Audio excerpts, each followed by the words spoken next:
While the public debates things like the TikTok ban or Instagram design features, the government is quietly building the most invasive data surveillance apparatus in modern history. Welcome back to Free Speech Friday, my series where I cover the fight for free expression, privacy, and civil rights online. For years, the US government, political operatives, and the mainstream media have distracted the public with performative outrage over social media platforms while quietly laying the legal foundation for widespread data harvesting and censorship. Under the guise of protecting kids online or holding big tech accountable, lawmakers are pushing dangerous legislation like mandatory age verification that would create a sprawling surveillance infrastructure that the government can and will weaponize. This mass expansion of government surveillance that the media again loves to frame as cracking down on big tech is one of the greatest threats to freedom in the 21st century. I've talked a lot about some of these bad tech laws in other videos, but today I want to dig into how government agencies like the Department of Homeland Security and ICE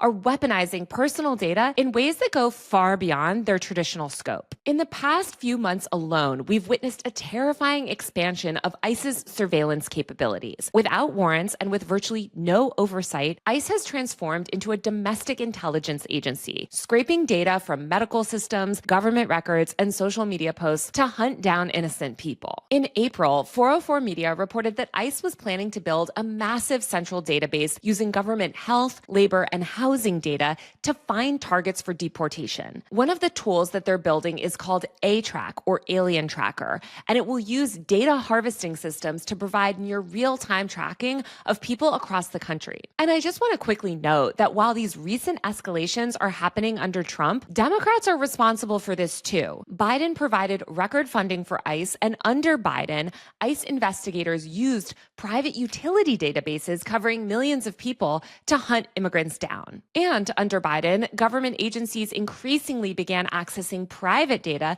that they were not authorized to access or compile on their own. For instance, as the Washington Post's Drew Harwell reported back in 2021, under Biden, ICE was using private databases and exploiting commercial data sources to access information and data that they were not authorized to compile on their own. The government's reliance on commercial data highlights how real-world surveillance efforts are being fueled by information people may have never expected would land in the hands of law enforcement. And obviously, all of this has been supercharged since Trump took office. Recently, ICE has begun harvesting data from a commercial license plate scanning tool that's primarily marketed as a surveillance solution for small towns to combat things like carjackings or to help find missing people. In May, 404 Media broke the story that local police across the country were looking people up via Flock, the AI-powered automatic license plate reader. ICE and federal law enforcement have been able to leverage Flock to side door access that they don't have any sort of formal contract for. I'll be diving more into the ways that commercial data is weaponized in future episodes,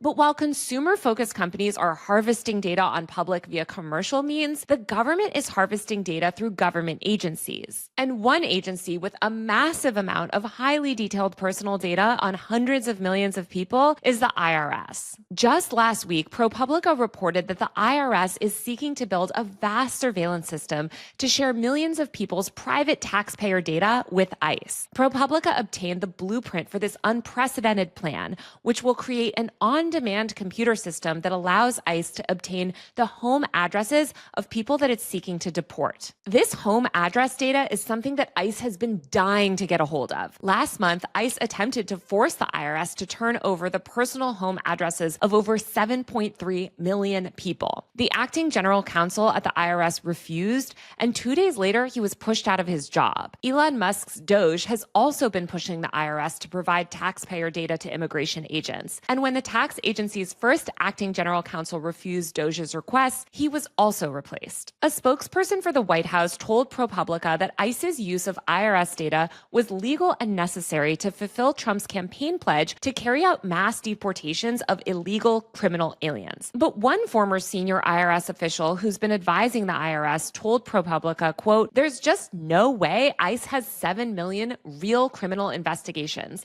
That's a fantasy." He said that the demands from the Department of Homeland Homeland Security were unprecedented, and that the agency was basically trying to coerce the IRS into doing a big data dump on millions of innocent, law-abiding people in America. The computer system that the IRS is now building, which they want to launch, by the way, by the end of this month, would basically give ICE agents automatic access to people's tax data en masse. IRS insiders who reviewed a copy of the plans for ProPublica said that this could result in immigration agents rating wrong or outdated addresses. Quote, if this program is implemented in its current form, it's extremely likely that incorrect addresses will be given to the DHS and individuals will be wrongly targeted, said one IRS engineer. This is especially terrifying as we're already seeing dozens of people wrongly deported due to clerical errors or other misunderstandings. Many of these individuals have been shipped off to El Salvador's notorious CCOT super prison. Kilmar Abrego Garcia, a Maryland father of two who was legally protected from deportation by a 2019 court order, was sent to CCOT on March 15th due to a, quote, administrative error. In March 2025 alone, approximately 137 Venezuelan and Salvadorian migrants,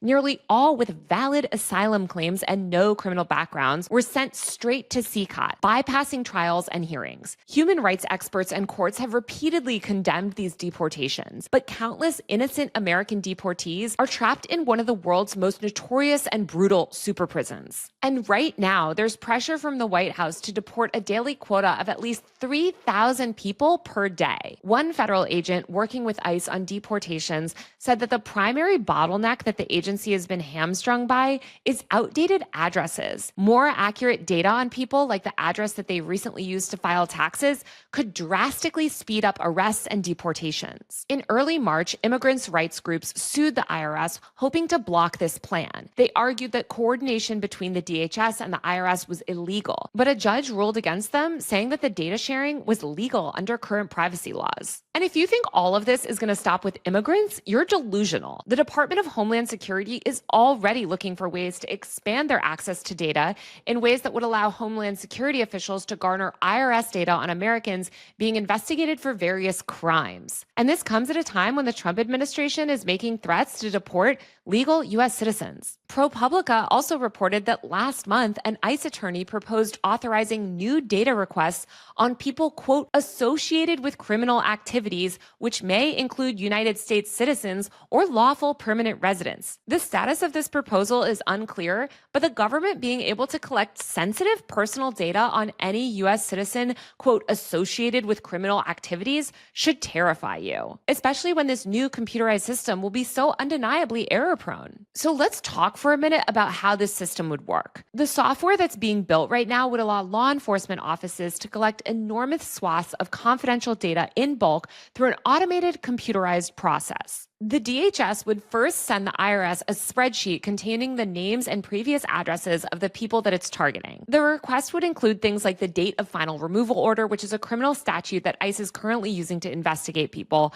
and the tax period for the information that they're seeking. This new computerized system would then attempt to match the information provided by the DHS to a specific taxpayer identification number, which is the primary way that the IRS identifies people in its databases. Once the system makes a match, it accesses the person's associated tax filing and pulls their personal address and other data collected during their last tax filing. Then the system will produce a new spreadsheet enriched with taxpayer data that contains DHS's targets' last known addresses. If you think this sounds confusing and messy, you're not alone. Tax and privacy experts who spoke to ProPublica say that they're terrified of how such a powerful yet crude system could make dangerous mistakes. Because the system starts with a name instead of a taxpayer ID, it risks returning the address of an innocent person with the same name or similar address to the person who ICE is targeting. The proposed system also assumes that the data provided by DHS is accurate and that each targeted individual is the subject of a valid criminal investigation. But the IRS has no way to independently check whether or not these requests are justified. The new software system also doesn't limit the amount of data that can be transferred or how often DHS can request it. As ProPublica notes, the system could easily be expanded to acquire all the information the IRS holds on certain taxpayers. And by shifting a single parameter, the program can return significantly more information than just a person's home address. It could also give ICE agents access to data on things like your family relationships or other sensitive information. What people might not realize is that illegal immigrants actually do pay taxes. For decades, the American government has encouraged everyone who makes an income in the U.S. to pay taxes, regardless of their immigration status. And there's always been this implicit promise, like ProPublica notes, that their information would be protected and not used against them. But now that exact data is going to be used to locate and deport non-citizens. As always, when it comes to bad tech policy and civil liberties violations, the primary lawmaker fighting back against all of this is Senator Ron Wyden. He's the ranking Democrat on the Senate Committee on Finance, which oversees the IRS, and he told ProPublica that the system being built was ripe for abuse. Quote, "It would allow an outside agency unprecedented access to IRS records for reasons that have nothing to do with tax administration, opening the door to endless fishing expeditions," he said. And while the IRS is the latest example of government data harvesting efforts, it's far from the only example. Just last week, the AP reported that ICE has secured unprecedented direct access to a federal database containing sensitive medical data on tens of millions of Americans under the guise of locating immigrants. ICE will now be able to access data that provides law enforcement with the names, addresses, birth dates, ethnic and racial information, as well as the social security numbers for all people enrolled in Medicaid. This database also contains sensitive medical information, like detailed records about diagnoses and procedures people are having. In addition to personal home addresses and phone numbers, ICE will also be able to access things like people's IP addresses, banking information, and more. Medicaid provides state and federally funded health care to the country's poorest and most vulnerable people. It's available to some non-citizens, but those people are primarily refugees, asylum seekers,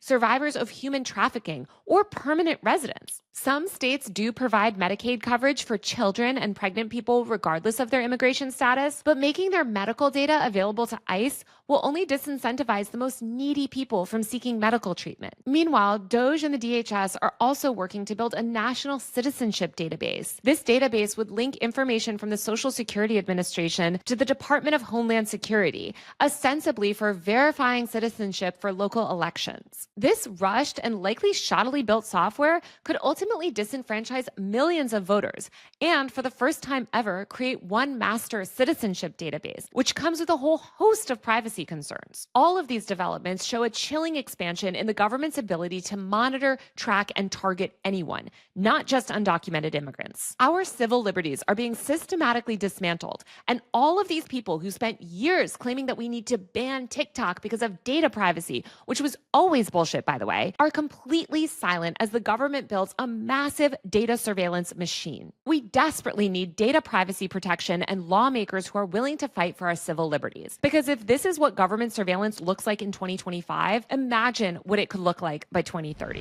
Thanks for watching, and don't forget to subscribe to my tech and online culture newsletter, usermag.co. That's usermag.co, where I write about all of this stuff and more. You can watch full episodes of my Free Speech Friday series on my YouTube channel, and if you like my channel, give me a rating and review on Apple Podcasts, Spotify, or wherever you're listening. Also, special thanks to ProPublica reporters William Turton, Christopher Bing, and Avi Asher Shapiro for all the reporting on the IRS that was used in today's video. There are many lines in today's episode that are right from their story, and if you guys don't subscribe to ProPublica, it's worth it to support true independent journalism. Thanks again for watching, and see you next week.